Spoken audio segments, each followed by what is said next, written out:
Okay, welcome to another monthly Effective Management Association live seminar. I'm Jerry Fetta here. I want to thank you for joining. If you're tuning in live tonight, if you're watching the replay as well, that's also cool. Sometimes I do that if I'm busy. One thing I want to start with is, just to kind of like set the tone for what these are about, right? We've got someone from Venezuela here. That's awesome. So we have people joining tonight from Canada, Ecuador, Venezuela, Washington, middle of the US, all over the place, right? We've got we've got Arizona on here. But the thing that we all have in common is the fact that we want to improve our lives, right? And here's something that all of us can relate to. You either run a business or you work for one, right? If you are employed, okay, show of virtual hands here. You either run a business or you work for a business. And so that means that 40 hours or more per week, your life is dependent on how well a business or an organization does, right? And maybe we brought in the term business out and we just call it organization. You either run an organization or you work for one. And so with all of us having this commonality, how important would it be for us to understand how an organization should be run, how to expand one, how to make it prosper? Right? If I run an organization, how do I make this thing really grow and accomplish the dreams I have? If I'm part of an organization, my survival depends on how well the organization does. Right? I could never understand people that hate their job, hate their boss, and it's like, you work there. You should want them to do well. Your livelihood, your family, your big chunk of everything you do depends on how well that group does. Right? And so we can all be on the same page about that this evening. Now, before I get into our topic, which is how to unstuck your business. If you're in an organization or your life even, if you're in a position where you're feeling stuck, how do you get unstuck? Right? I'm going to cover that this evening. Before I do, I want to give you a quick introduction to who I am. I want to give you a quick introduction to some of the material that we're going to be going over this evening. Right? So as your host here, my name is Jerry Fetta. I am the owner and founder of a financial services firm. I'm a CEO. I'm also a dad. I'm a leader. I'm a mentor. But I run this group and it's called the Effective Management Association, right? And the Effective Management Association has got a very specific purpose, right? And I want to share that with you. I'm going to share my screen. Okay, so we have something here called a valuable final product. It's the end thing that my group here produces, okay? Our valuable final product is a growing, prosperous network of entrepreneurs that is creating a safe and viable community through wide acceptance and use of the Hubbard management system.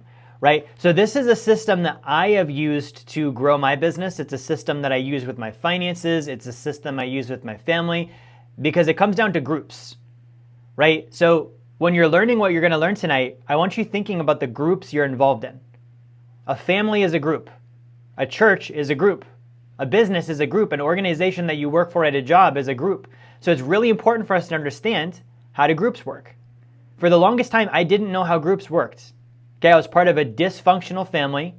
Like, I guarantee you, if I sat down with you for 2-3 hours and I told you my family history, you'd be like, are you sure your last name is not Springer? Like, are you Jerry Fetta instead of Jerry Springer? Are you sure about that? Right? Because I didn't have a good group. I didn't grow up in a group that was functional and doing well. So I had this really bad example of how groups work. And then I went into, sports. Didn't like sports. I worked my ass off. No one else did. We'd lose every game no matter how hard I practiced. We still lost. So I was like, man, this group thing, I don't like groups, right? And then funny enough, I decided to become a business owner. And as a business owner, you have to be able to build a group. Then I started a family. As a family man, you have to be able to build a group.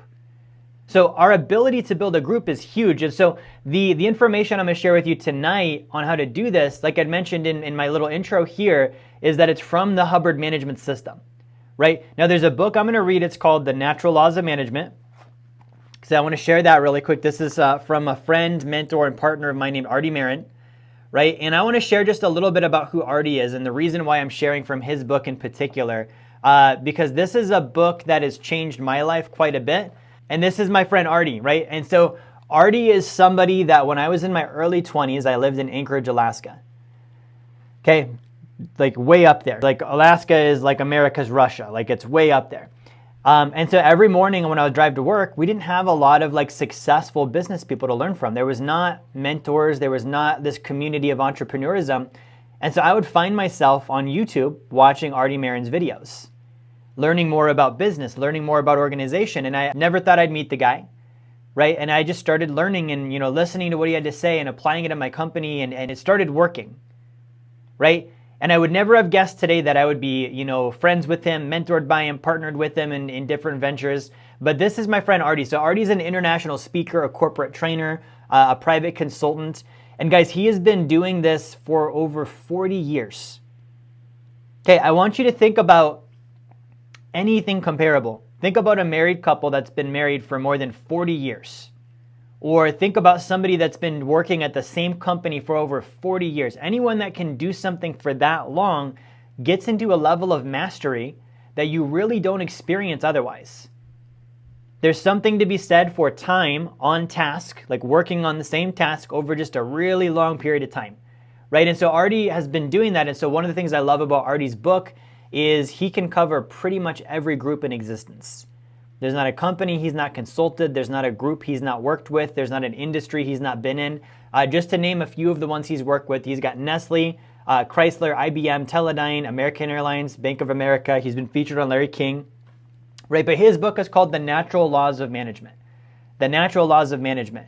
Now, I want to go back to what I shared before on my valuable final product for this group. So a growing and prosperous network of entrepreneurs that is creating a safe and viable community through wide acceptance and use of the Hubbard management system. And then Artie's book here is called The Natural Laws of Management, and it's based in part on the works of L. Ron Hubbard. Now, I want to go ahead and get this part off my chest out of the way. Some of you guys might listen to this or see this, and you might be familiar with L. Ron Hubbard as the founder of the Church of Scientology, right? Now, what we're covering tonight has nothing to do with religion. You don't need to change your religion. We're not going to talk about religion. If you ask me about it, I'm going to tell you this is not a religious event. It has nothing to do with that. What I found was the same technology, and when I say technology, it's a system, the same management system that Mr. Hubbard used to expand his religion, which is the fastest growing church in modern history. He used it in his companies too. And I looked at that and I was like, if they're the fastest growing, what if I wanted the fastest growing company? Okay, I literally have a plaque on my wall. I'm pointing to it right now. That was 2023, Inc. 5000, one of the fastest growing, top 100 fastest growing financial firms in North America. See, my idea was I wanted to grow my groups and I wanted to grow them fast.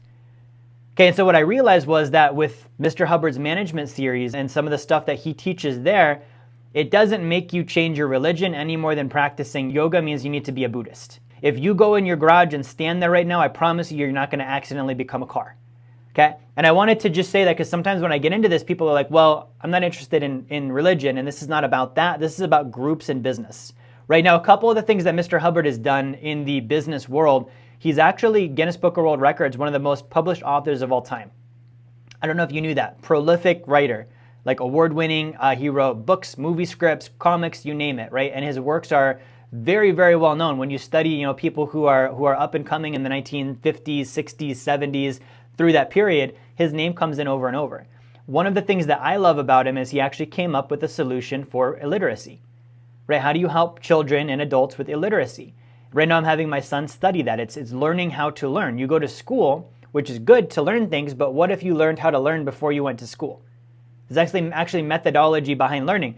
If you look at his works with, business, there's hundreds of thousands of businesses that are using the natural laws of management, the management system that Mr. Hubbard came up with. And my personal story goes like this, guys. When I was getting started in this business, I was bad.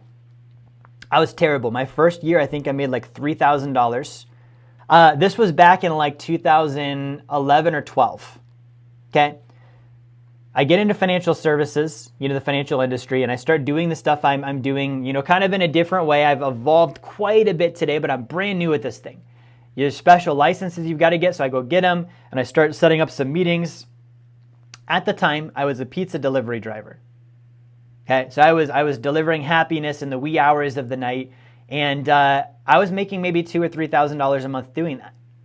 Okay, so when I say my first year, I made about $3,000. I need to tell you guys the rest of that story. The $3,000 that I made was in my first month of being licensed. So in my first month of being licensed in this industry, I went out and I killed a paycheck bigger than what I made at my job. So what do you think 19-year-old Jerry did? He quit his job immediately. I was like, why the hell do I need to work here anymore? I'm done. I just made my entire paycheck in one meeting. I'm out, right?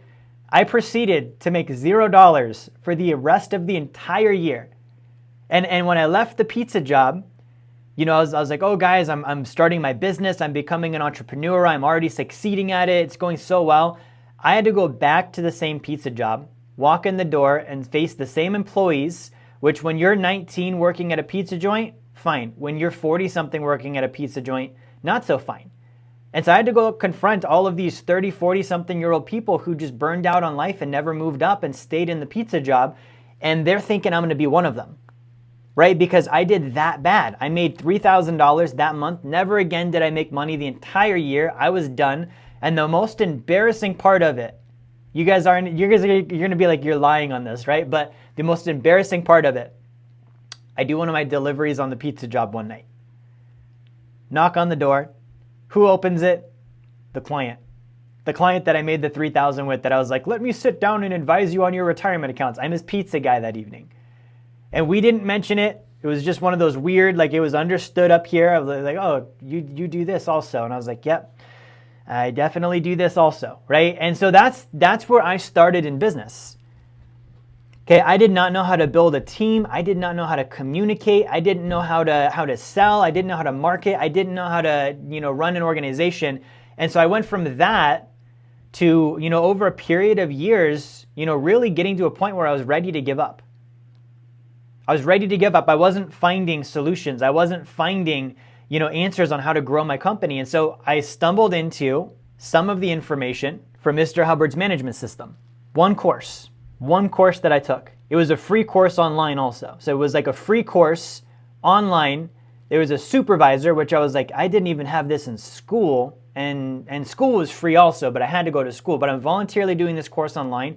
Some of the best business information I've ever listened to, read, watched. It beat all of it. And there's someone that was giving me like one-on-one coaching, supervision on like, hey, we want to actually see you win. And I was like, I haven't paid you guys anything. This is weird, right? And they're like, no, we just want to see you win. So I took the course, learned one key thing. And that one key thing, my business that month went from $5,000 in income to $60,000 with one thing. Okay, I want to say that again. My income in my business went from $5,000 the previous month to $60,000 the next month. Okay, I had never experienced that in business. I had never experienced that in work at all. And it was something that was predicted. The course said, if you do A, then B will happen. And I did A, and B happened exactly the way it said. That was the first time I had experienced logical cause and effect in an organization. And guys, this was something that I had been banging my head up on the wall against. I had gone to courses after courses. I've read books. I'd listened to audios. I was doing all these weird meditations and everything I could think of to try and figure out how do I control myself and how do I grow an organization? How do I become a disciplined, influential leader that people actually want to follow and listen to? And then how do I actually grow a company or raise a family? Right? I can tell you when I learned what I'm going to share with you tonight about groups, it made me more interested in having a family. I didn't want what I grew up with. I was like, if that's family, that's a different kind of F word. Right? I'm not interested. Right? It was not a good experience. So when I'm looking at this in the present time, it's like, now I know how to operate with groups. Now I know how an organization works. So what I want to do is I'm going to read something from Artie's book here, from Natural Laws of Management. And before I do that, actually, I want to share something with you guys before I do that. If you don't have this book, okay, I have a deal with Artie where you can get a free copy. So I'm going to leave this up for a minute in case you want to do this. If you scan the QR code, and I recommend if you've not gotten this book or read this book before, scan the QR code, you can get a free copy. It's on me. It's on the Effective Management Association. You cover your shipping. The book is completely free. The shipping, I think, is like $10, right? So scan the QR code and grab a copy. I'm going to leave this up for a second. Everything I share tonight is going to be from this book, right? So whether you're live, whether you're watching the replay, if you have a company, if you work for a company, if you have an organization, if you have a family, it does not matter. If you are in a group, run a group, or interact with groups, what's in here is going to help. It's going to help flat out. So scan the QR code and get that. And I'm going to leave this up for one more second. But the purpose of tonight's meeting is how to get your business unstuck. How to get your business unstuck, right? And before I jump into this, If you're in Canada, that's a good point. If you're in Canada, grab the digital copy. So you can go to the same link, but there is an ebook copy. If you're in Canada or Venezuela or India, I'm sorry, but we cannot do you cover the shipping and we'll do it for $10 because it's like way more than that to send the book to you.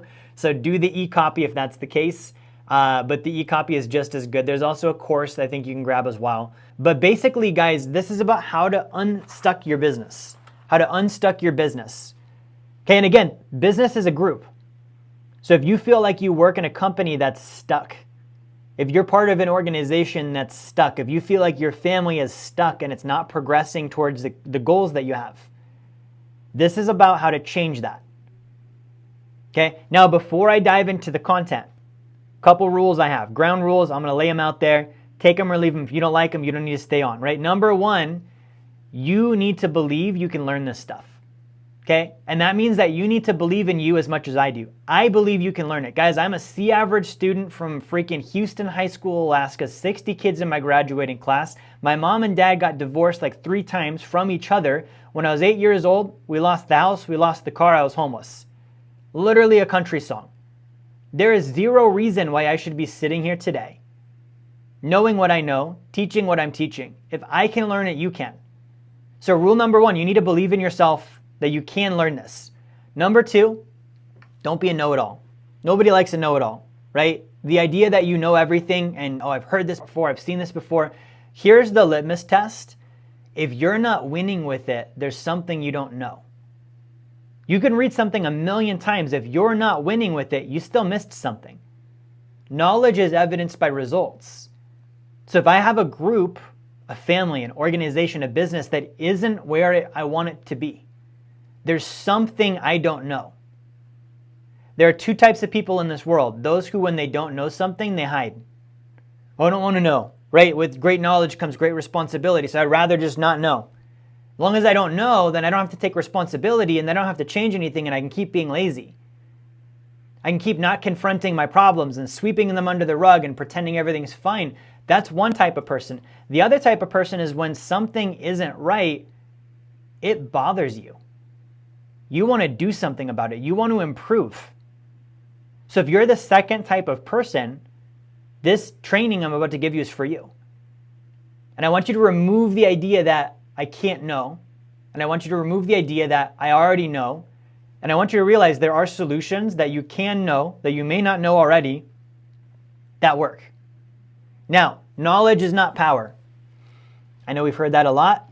Knowledge is not power. Knowledge is just information in your head. Action is power. When you know something and then you back it up with action, that is power, so long as the thing that you know is correct. And so what I want you to do tonight is I want you to pretend everything I'm saying is bullshit until you decide it's otherwise. It either makes sense to you or it doesn't. I'm not here to convince you to apply this stuff. I don't care if you get the book.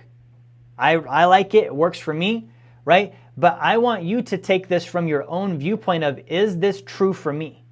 Do I observe that this would work in my family, this would work in my organizations, this would work in my groups? Okay? And if it does, then I want you to apply what I call the Jerry Fetta rule. The Jerry Fetta rule is when you learn something, if you don't use the information within 24 hours, it's gone forever. I literally play that game with myself. When I learn something, 24 hours or it's gone. Right? And is that real? Probably not. Will I remember it the next day? Probably. But what it does is it gets me into action, because the reality is most people are what I call intellectually obese. What does intellectually obese mean? Intellectually obese is the same thing as physically obese. You eat more calories than you burn. So in the intellectual sense, you learn more things than you use. Right? So just like if you're physically obese, if you keep eating and not burning and keep eating and not burning, it's just going to get worse. And you're going to become more sedative or sedatant and not moving and all this stuff. Intellectually, the same thing happens. I learn and learn and learn and learn and learn. If I never use it, then I'm just going to keep on becoming mentally fat. It's going to get lazy. I'm not going to want to use it because I've got all of this built up knowledge that I've never done anything with. So I want to challenge you, burn the information. Just like you would burn the calories. And this is a trade secret of mine. Nothing to do with business or anything. I was a bodybuilder for the longest time, right? A competitive bodybuilder. So I had to go on really strict diets. I hate diets now. Like if you give me chicken and rice, I will get mad at you. I don't want chicken and rice. I don't want fish and vegetables. I will never look at those things again. Okay? But I learned it's okay to eat it if I'm going to burn it. So there's been days where I go running for 3 hours because I wanted donuts. So I was like, I'm gonna go run for 3 hours. I'm gonna eat all the donuts I want, and I'm gonna go run for 3 hours, and it's gonna cancel it right out. Okay? That way I can still have the donuts. I don't know where that applies, but I promise you, if you think hard enough about it, you'll find somewhere where it applies. Now into the book here. Okay, Natural Laws of Management. Now this is a chapter in the book. This is on page 99, and this is called Problems.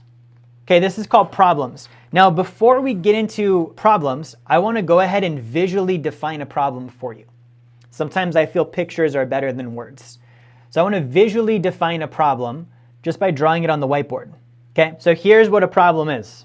A problem means I intend to go this direction, and something or someone else, or even myself in some cases, intends the opposite. And these two things collide and create a problem, right? My example, I'm going to now be the wizard and throw this in. I want donuts, okay? I have an intention, I have a goal, I want donuts, but I also don't want to gain weight. I have a problem, don't I? I want to buy everything I want to see and, have all of the glamour in life. And I also want to be financially free and not be in debt. I have a problem. I want to be married. I also want to have a girlfriend. Problem, right? It doesn't work. So the definition of a problem is two opposing things. Okay, so this chapter is called Problems. Now, what he talks about on problems, and show me some likes if that definition makes sense for you, if you felt like that was a good definition. He's talking about problems. He says, and again, this is Natural Laws of Management, individuals producing a product will often encounter barriers and problems. Okay, so individuals, when we're being productive, we will often encounter barriers and problems. It's almost like you can't escape problems. Now he says problems are not something to be avoided. Okay, this was news to me. What does avoided mean? I'm trying to stay away from something, right? So this concept of I want this, but then there's this, I want to avoid it. He's saying, no, that's actually not how you handle problems. See, I was taught that that's how you handle problems. I was taught problems were bad. I was taught that you should try not to have them. You should get rid of them. If you have them, you complain about them. You avoid problems at all costs if you can. That was what I was taught. So he's saying, no. He's saying problems are not something to be avoided. They are really something to be welcomed. Okay, so check this out. If we are going to play a game, which we're certainly doing in business and life. So there's a concept. If you're playing a game, okay, show of hands if you played a sport. Show me your virtual hands. If you've ever played a sport. Good, thank you. You can put your virtual hands down. Okay, is there not a problem? The goal is on the other side of the field. Those people in the wrong colored jerseys are trying to prevent me from scoring. Some of the people in the crowd don't want me to win. I'm tired. My teammates are maybe not working as hard as I am, or maybe I have an injury or whatever it could be. Those are all problems. But when you look at it in terms of a game, what happens when you're playing a game? You're like, I want to win. I'm going to figure this out. I'll run harder. I'll practice harder. I'll get more creative. I'll do whatever I need to do to solve the problems. Why? Because I want to win. Why? Because I'm viewing it as a game. Could you imagine if people viewed football or basketball as work? Right? Like there was no game. There was no sportsmanship. There was no spirit of play. It was just like dribble the ball and dribble the ball harder and keep dribbling the ball and don't distract me because this is my job. I'm supposed to dribble the ball. We would not watch it. I mean, maybe for a little while we would because it would be ridiculous to watch, but most of us would be like, okay, this is getting weird. Like I can't keep supporting this, right? We like the spirit of play. We like the fact that they're solving problems. Okay, could you imagine if our great entrepreneurs and inventors were like, well, I guess horses are just what we have, and the problem of transportation, it's a problem. We don't really want it. It's something to avoid, so let's just keep doing horses and buggies. Let's not solve it. right? I don't know about you guys, but I rather like driving, and I have nothing against horses, right? But problems are meant to be solved. So he's saying if we're going to play a game, so in order to get your business unstuck or your group unstuck, one of the things you need to do is you need to play a game. You need to make it a game. Okay, you need to make it a game. Now, this is something straight from Mr. Hubbard. This is not Jerry Fetta, so you guys cannot be like, Jerry, you're so smart. I'd vote for you for president. None of that. This is just me sharing with you what Mr. Hubbard shared with me. Okay, I took a course to have a game. There's a triangle, and you have what's called freedoms, barriers, and purposes. All right, so if you're trying to make a game, your company is stuck, your group is stuck, your family is stuck, your marriage is stuck, whatever it is, you need to look at, how do I make this into a game? Every game has freedoms, barriers, and purposes, right? So what would a purpose be? A purpose would be the reason why I'm doing something. Okay, why do I have a business? Why do I have a business? It can't just be money. Money is literally the lowest reason to do something. Criminals are motivated by money. Why does someone rob a bank? They want money. So you need to be above the level of, well, I want money. And here's the thing. Even if it is money, money only applies to like maybe one or two of the types of groups you're a part of. What about your family? Your kids and wife are not going to bring you money, right? Your husband and your daughter, they're probably not like money makers for you. That would be weird, right? So your motivation has to be beyond just money. Okay, now here's the other thing. If you're in a group, it's more than just you. So your motivation can't be your own personal gain. That's what slavery was, right? All of you guys are going to work so I can benefit. So the purpose can't be money. The purpose can't be personal gain. So it needs to be, the purposes are things that you believe in and you feel are your sense of responsibility and your duty to accomplish, and that the other members of your group feel the same way about.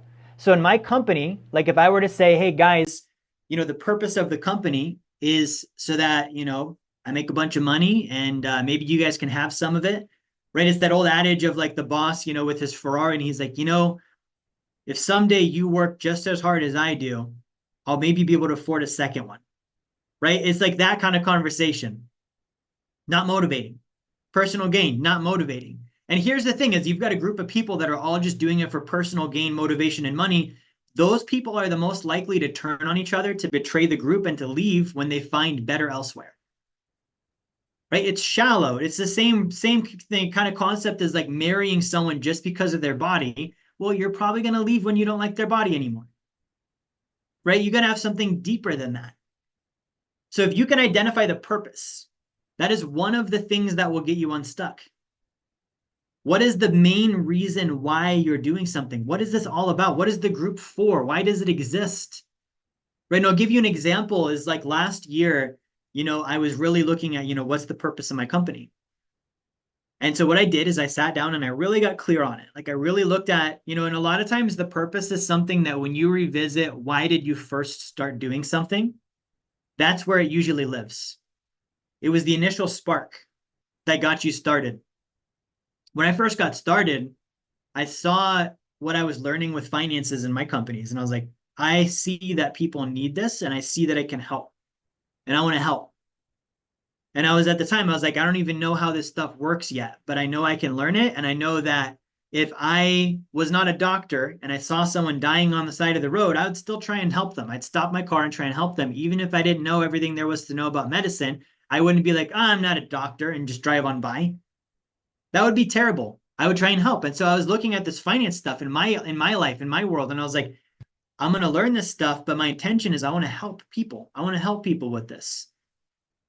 And so when I started to really expand upon that, what I did with my group on the purpose was I looked at all them and I said, hey guys, I want you to share with me, what's the vision for your life and why? What's the vision for your life and why? And I had everyone do that. We all came up with our visions.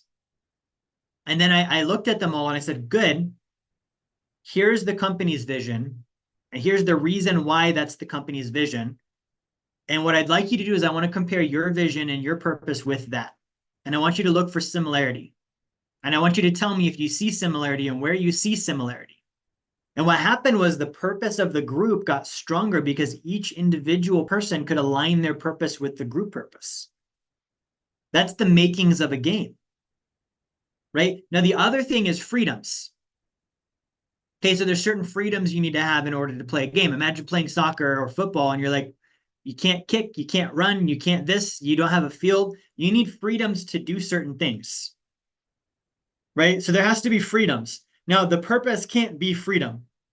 See what I'm saying? Like if your purpose is like freedom and it's like, well, freedom from what? Freedom to do what? Like that's such a vague thing. So the purpose needs to be more specific, but there are individual and separate freedoms involved in the playing of a game. And believe it or not, you need to exercise those.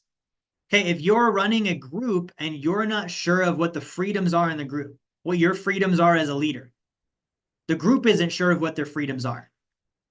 It's going to be a very hard game to play because people are going to be in doubt. They're not going to know, is this allowed? Is this not allowed? Is how you play? Is it how you not play? What do you do here? Right? The other thing is there needs to be barriers. Okay, now this is something I learned today. I was doing a lecture, like an audio that I was listening to, and it was a lecture on this topic. And this is why I wanted to share this with you guys. It was an audio on this topic, and I was learning about it from Mr. Hubbard, right? And he was talking about, you have to have barriers. You have to.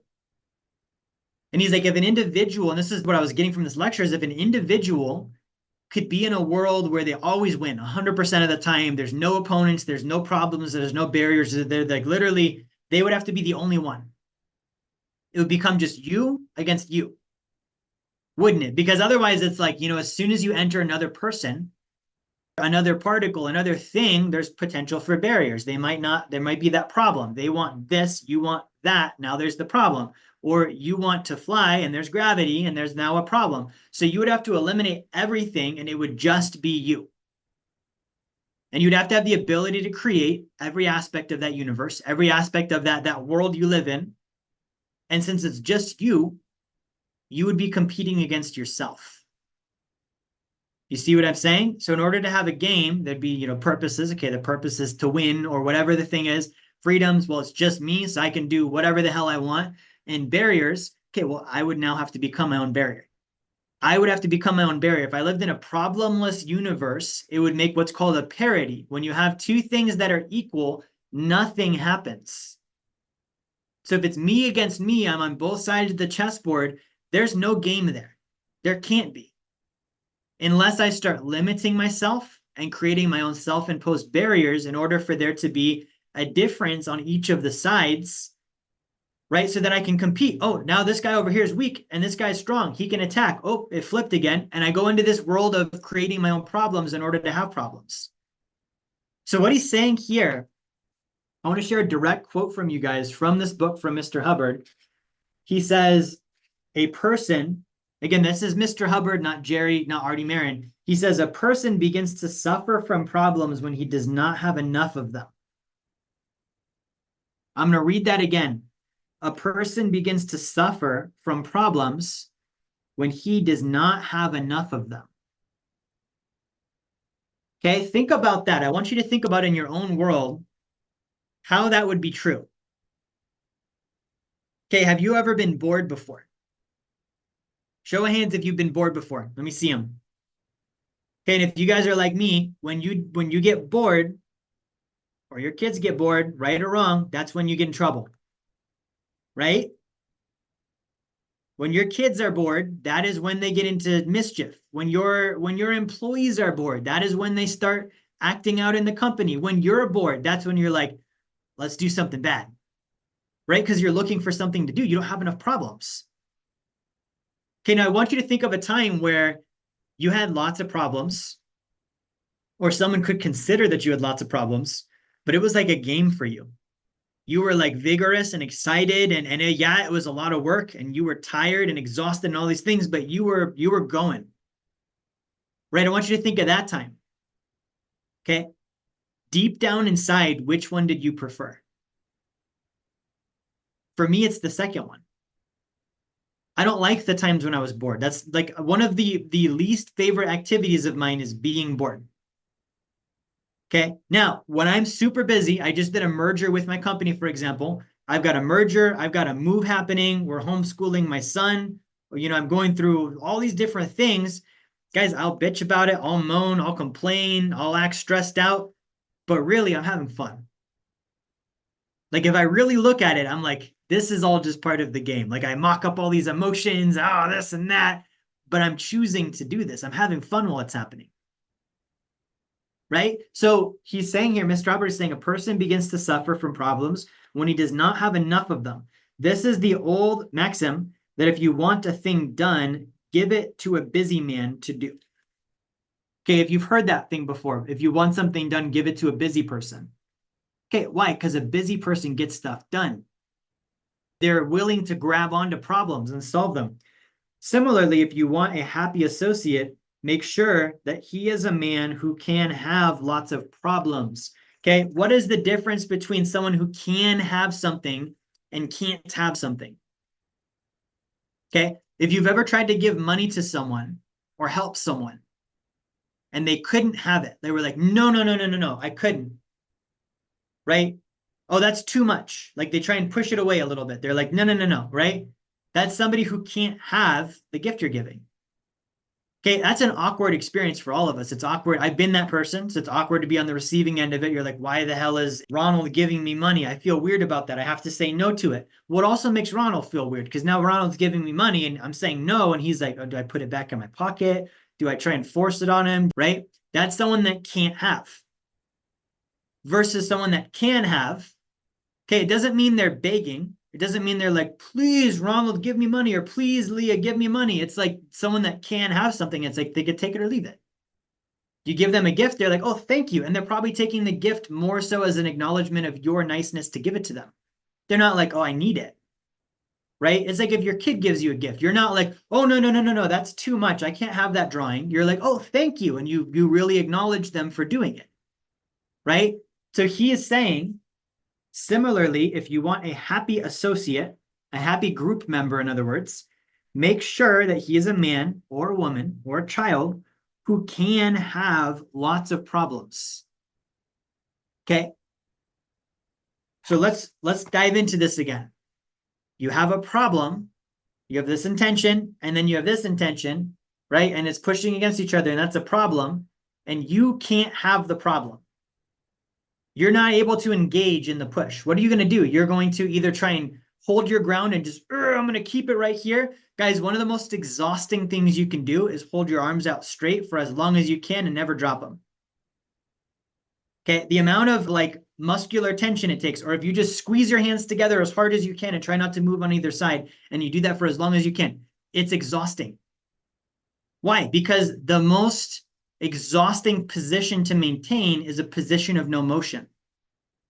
Keeping something exactly the way it is. So I have a problem and I'm resisting the problem because I don't want the problem, but I don't want to lose, but I also don't want the problem. So I just hold it there. You're going to be more exhausted than anybody. You're literally maintaining the most exhausting position in the world. If you're in a group that's stuck, to some degree, you're doing that. Oh, I just need to resist and I just need to hold on to it and keep it there and try and avoid change. I'm going to tell you guys this, and I know this is a cliche. Change is the only guarantee in life. Your skin just changed in the amount of time I said that. Billions of skin particles just died on you. Your hair is getting grayer. Your teeth are decaying. You're getting older. The economy is getting worse. Everything is changing. You live on a freaking spinning rock in the middle of outer space. All that thing does is spin and change. Avoidance of change is literally the definition of insanity. You can't do it. It's like trying to avoid breath or gravity. Like you're not going to do well if you try and avoid change. No, I'm not saying you need to change everything on purpose just because change and change and change and change. But I'm saying if you're doing this, you're not going to win. And I'm not saying that the problem's going to win either, but guys, maintaining status quo is not winning. That's the definition of being stuck. Okay, so to have a problem, to be able to have a problem means, okay, I'm willing to engage. I'm going to treat this like a game. Company is not doing well. What's the problem? Okay, good. Let's make it a game. Where's the freedoms, the barriers, and the purposes? What's the purpose of solving this? Well, when I solve this, this is going to happen. What are my freedoms? What can I do about it?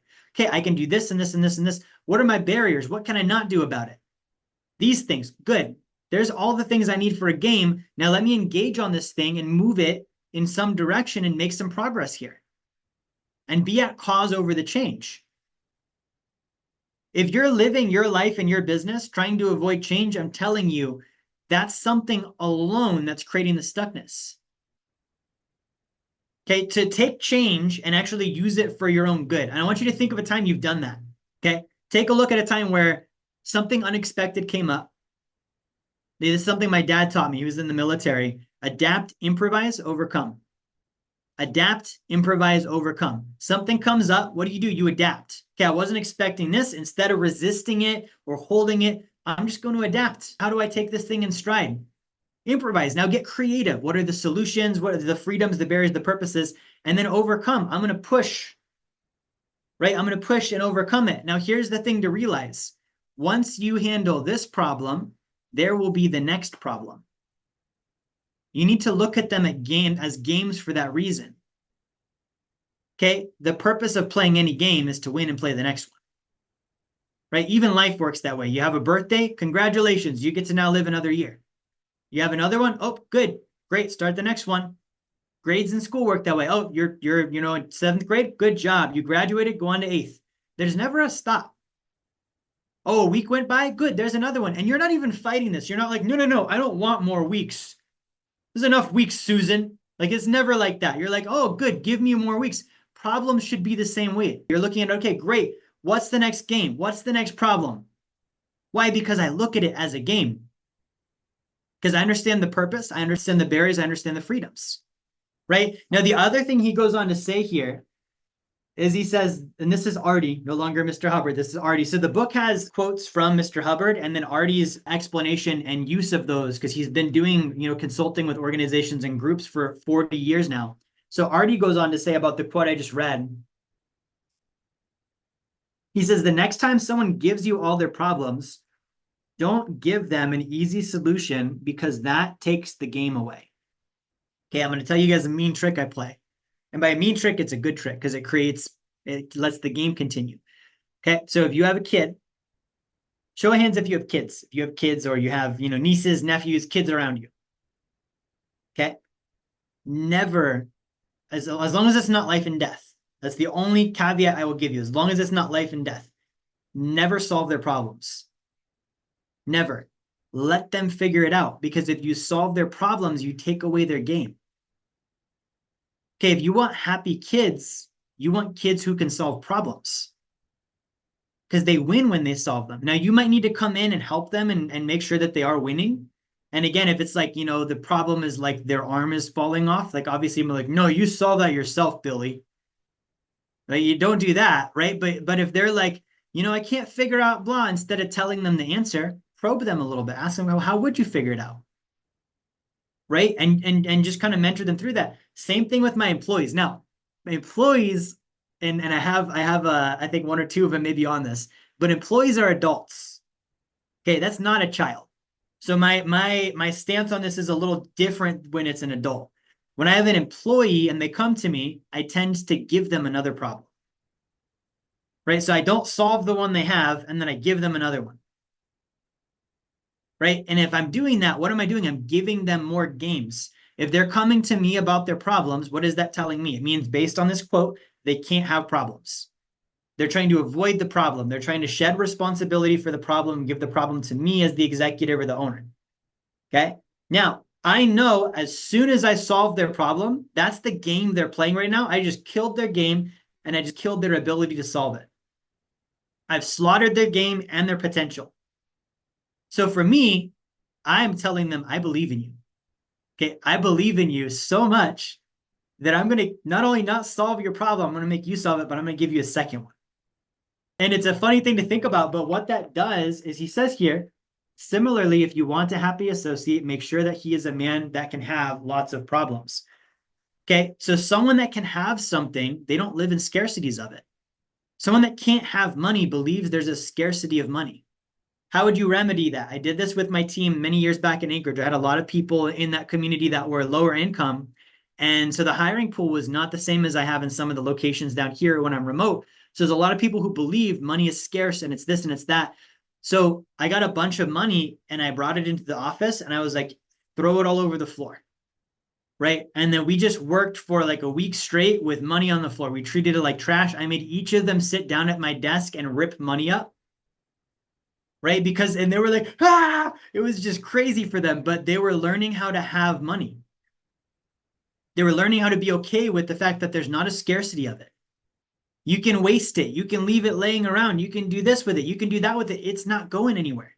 They print it. You want more, just they print it. Okay. Same thing with problems. If you like someone who can't solve a problem, what they're really telling you is, I don't know if there will be another game after this one's done. There always has to be another game. Imagine a life where there was not another year. There was not another day. There was not another meal you were going to have. What would you do? You would savor the one you have now because you didn't know there was going to be another one. So if somebody is stuck on a problem, they could be resisting it, like because they're like, oh, resist the urge to change. Or they could also be like, well, what do I do after this? If I solve that, then what? Okay, I had this moment when I went financially independent, right? Financially independent means your passive income exceeds your generosity, expenses, taxes, and savings. And I've studied this stuff for years, and I finally accomplished that in my life. And I was like, what? What do I do now? Because it was something I'd been focused on for a decade straight. And I got there and I was like, what's the next game? What I don't know what do you do after this? I actually had a moment where I was like kind of coming down in energy because I was like not sure what was next. Okay. So there always has to be the next game. So he says the next time someone gives you all their problems, don't give them an easy solution because that takes the game away. What you've got to do is when they've finished this long dissertation, this complex problem, you say, that is the worst thing I've ever heard. How are you possibly going to handle that? Right? That is the worst thing I've ever heard. How are you possibly going to handle that? They'll probably say, no, wait a minute. That's not so difficult. I can handle that. So when someone comes to you with a problem, instead of like, oh, you could do this, try that, try this, like, first of all, admire their problem. Like that's their shiny diamond ring. Like, wow, that's a mighty fine problem you've got there. Good job on coming up with that. I don't know how you created that shit show, but congratulations. How are you going to handle that? That's crazy. I couldn't do that. I mean, I'm glad I'm not you, right? And just admire their problem. And guess what? They're probably going to solve their problem. Okay. And it's true too. Like we're pretty creative with the problems we come up with, aren't we? So he says solving problems entails locating the causes. Locating the causes. Locating causes entails observation. Observation means looking at something for what it is. He's saying observation is becoming a lost art. Now, this is a quote from Mr. Hubbard. He's talking about something called spectatorism. Spectatorism. Okay, what is spectatorism? Spectatorism is that YouTube keyboard cowboy without the profile picture who posts mean stuff on your videos about how you're doing this wrong and that wrong, and they won't even show their face. Their name on their profile is a bunch of mixed up numbers, letters, and symbols. Okay, spectatorism is that person who's watching the politician or the professional athlete and talking about how they messed up and this and that. That person's freaking at home on their couch not doing anything. Okay, one of my mentors, Teddy Roosevelt, he has a speech he did called The Man in the Arena. And he talks about how the critic, he's saying the critic basically is a lost soul who knows neither victory nor failure because they never try. That's spectatorism, right? The armchair cowboy. Okay, so he's saying spectatorism is very great in our modern society. Like people just watch from the sidelines. And they're full of advice and opinions. And then you look at their own life and they're doing worse than you are. Okay. So he says spectatorism is very great in our modern society because some people cannot conceive of causing anything. They just watch it. Okay. Now, just a real quick pause. What I told you at the beginning is don't believe anything I say unless it resounds with you. For the way I think and the way I communicate and the way I believe, this kind of communication and language and truth is how Mr. Hubbard won me over. Right? He's saying people cannot conceive of causing anything, so they just watch. They just sit on the sidelines. Okay? This was back, he wrote this, guys, in like the 1950s. This is not like 2000 social media time. Like this is like happening in the 50s. He's talking about it then. They didn't have Instagram and YouTube and TikTok and all this stuff back then. So he says they don't do anything. They are not participants. They are spectators. You see this in magazines. He articles about how odd this is or that is. No understanding of it. It's just odd, and one watches it in a detached sort of way. Okay, we do this with our phones. We just scroll and watch and judge, and we're not going to participate. We're not going to get involved. We're not going to help, but we're going to judge and formulate opinions as spectators, right? So he's saying below this is somebody who doesn't even notice. He's saying you go from someone who can observe, right? That's someone who can actually cause something. You observe it, you see what's really going on, you can do something about it. Then in the middle, you've got a spectator. Okay, so someone who doesn't participate, they just watch because they can't conceive of causing anything. They can't conceive of being responsible for something. Then below that is someone who doesn't even notice. Such a person must come upscale just to be a spectator. Mr. Hubbard concludes and he says, what we need are more participants, more teammates, right? So what does all of this mean? The summary on this chapter, I want to read to you really quick. He says a product, so something you produce, must be tangible, and it must be something that is needed and wanted, making it valuable. And it must be something that can be delivered based on natural law. If you want to increase your inflow, your money, your support, whatever it is you're trying to accomplish as your goals, it is only necessary to increase the quantity and quality of your outflow, and all good things will come. Name exactly what it is that's wanted and organize it. Avoid rationalizing or making sense of it or agreeing with the problems. And know that it is possible to be unreasonable and enjoy it. Validate yourself and others by not accepting any less of what you know that you or they are capable of being, doing, and having. Okay, so all of this to say, and I want to pull this back up so you guys can grab the book again. All of this to say, guys, the way that you get your business or your life or your family or your group unstuck is you go into disagreement with it. You disagree and you say, no, this is not going to keep happening. This is not something I accept anymore, right? And instead of resisting it, you solve the problem. You turn it into a game. You turn it into a game. You use the freedoms, the barriers, and the purposes, right? And if you have a group, you need to make it a game for each of the individuals in the group. You need to understand what are their goals, what are their purposes, what are the freedoms they have, what are the boundaries they're dealing with. Then you can work together to play a game, right? So I want you to think of, one problem you're having right now. Because we were pretty, like when we advertised this training, we were pretty out there about, hey, this is about getting your business unstuck. So something about that made you get on tonight. Or if you're watching the replay, something about the title made you watch, especially if you stayed all the way through. Okay, I want you to think of one problem you're dealing with. And what I want you to do is right now, take a minute, and I want you to think about how could you make that into a game? How could you make that into a game? And I'm going to give you one last tip once you're done. So take a minute, do that, and then I'm going to share one more trick that I use. That is a phenomenal trick. It's another thing I learned from Mr. Hubbard that I use when I'm solving my problems. Okay, good. I think that's enough time to have thought of the problem. So here's the deal. Problems are made up. All of them are made up. We decide something is a problem. And the proof of that is for some people, one thing is a problem. And for someone else, that same exact thing is not. So your own consideration of what is considered a problem, right? For someone, it might be just an inconvenience. For someone else, it might be something to celebrate. It's our own thought of what is a problem, right? And the key thing is that it's going against our intention. I intend this. This is against my intention, right? So here's what I do when I'm thinking about how do I make this a game. Okay, I set it up in my head that the problem is something that is good, right? So like, I'll give you an example. Trying to grow my business. Problem, right? Not enough people know who I am.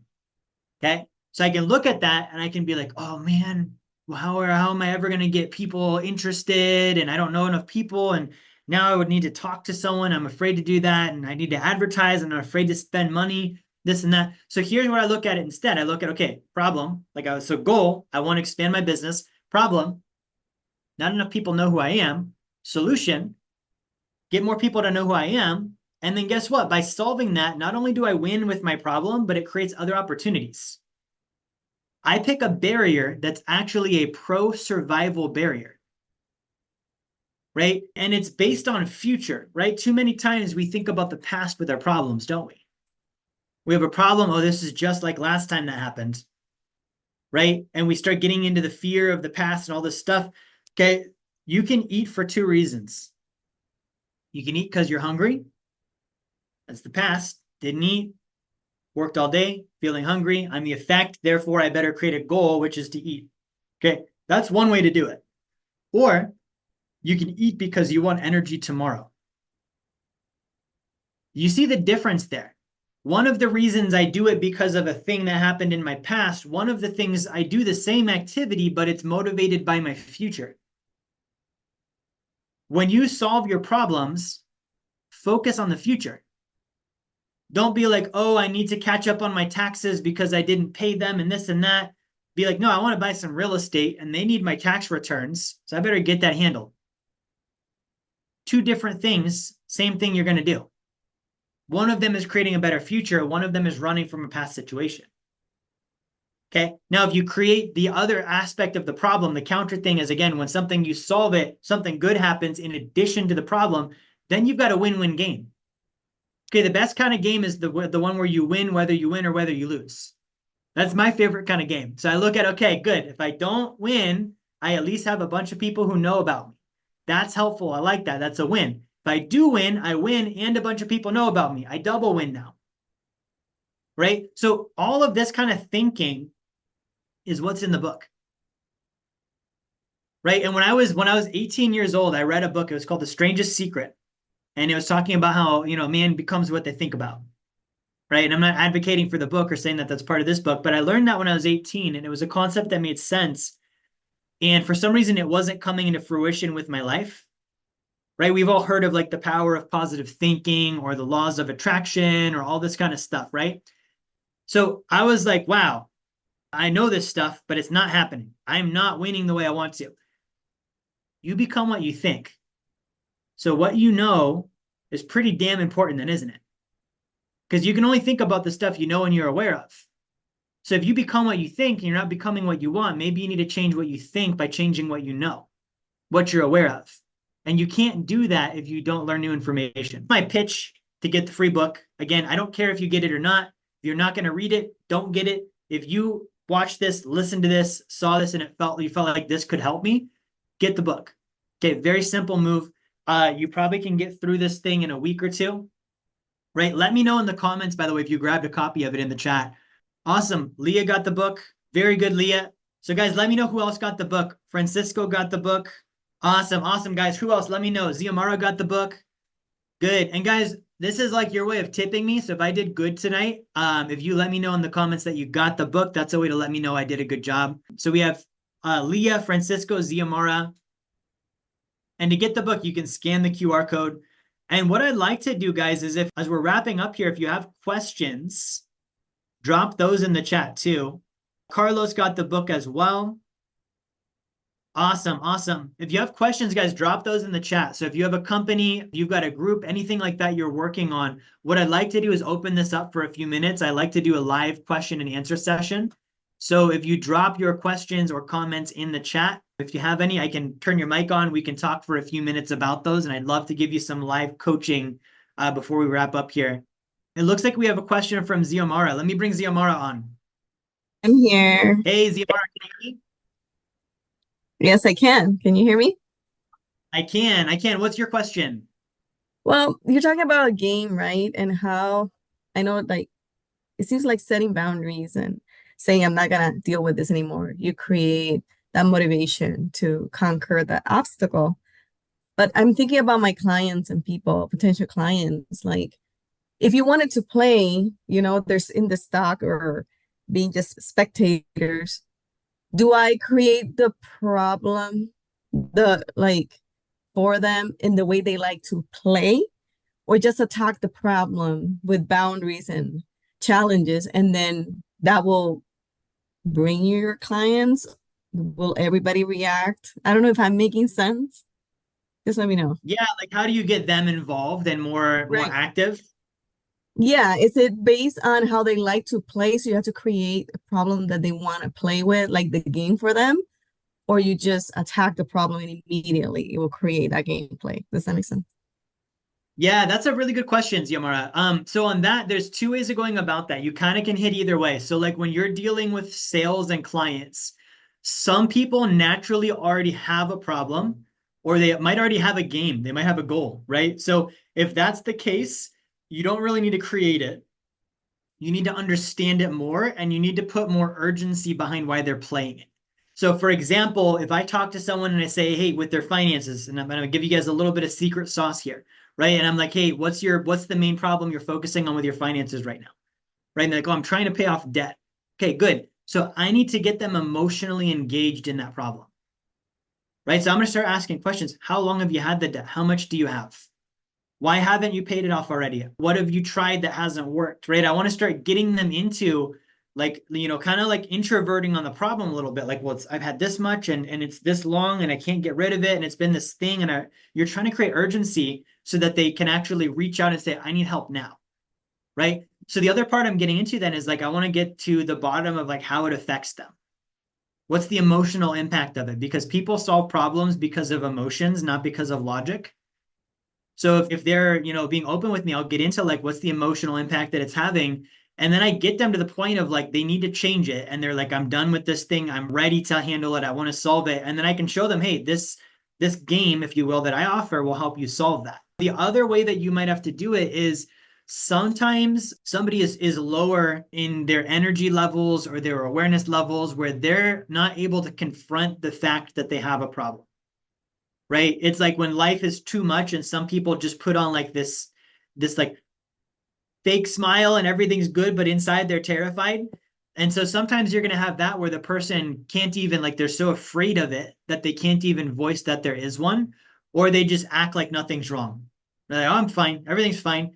So in those cases, I will give them a problem.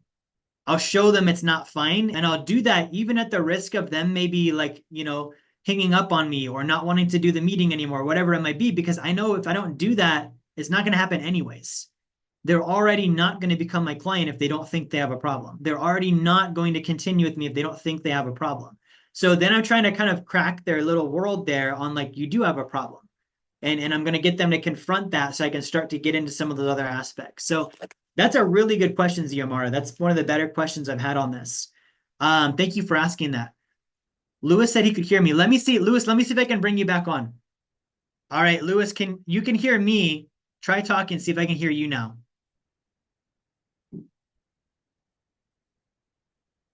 I still can't hear Lewis. Okay, Lewis, well, two things. I wanted to check, did you get the book? If not, let's do that. And then number two, I wanted to see what your questions were. Since you can't mic up, if you have any questions, just throw those down in the chat here. Leah says on the games part of like the future, she says, love that you're just looking further out into the future. Lewis got the book. That's awesome. And then looks like Ronald has his hand up as well. Ronald, let me see if I can bring you on. Hello. Hey, Ronald, can you hear me? Hi, nice to meet you, man. Finally, It's I nice to meet meet you you. too. We talked a couple of times on Facebook. Okay, nice. Very cool. Yeah. Well, what did you think of the webinar? First of all, I don't know how to get a copy. I'm living in Venezuela. I think is there a way to get a digital copy of the book? Yeah, so if you go to that link, you can get an ebook copy. There's an ebook. There's, I believe, also an audio. So check that link out. You should be able to get the e-copy or the audio copy. Where's the link? Let me grab it for you again on the screen share. You can see the screen when I share it. Not yet. All right, so there should be a QR code you can scan here. Do you see that? Yes.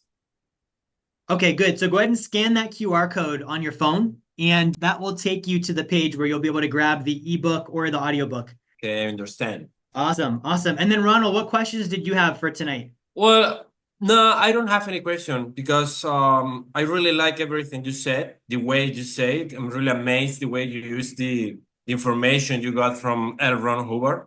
And I'm just amazed of the way you communicate, man. I really appreciate that. Oh, thank you. I really love the way you explain all the fact that I was one of these people that didn't like to have problems in life. You see? Yeah. I used to get away from problems. And the fact that just the way you explained it today, it was amazing. And I really understood and I really like it. Oh, thank you. I appreciate that. Yeah. Yeah, it was amazing, man. Thanks a lot. You're welcome. You're welcome. Well, good guys. I think that's all the questions I see here. So a couple of things. If you got the book, you should get that, in the mail or email, however you did that, and you should be able to start diving into that. If you have any questions on it, you can email me. I'm happy to be there as a support for you as you go through the book if you have questions. I've read it 2 or 3 times already. I learn new things every time. But guys, we will have another webinar next month. That's what we do every month, final Thursday of the month, 7 p.m. Central Time. And we're going to be covering another topic similar about business, groups, organizations from the natural laws of management based on the works of Mr. L. Ron Hubbard. But thank you guys for watching tonight. Thank you for being here. I'm going to go ahead and wrap it up here, and I'll see you guys next time.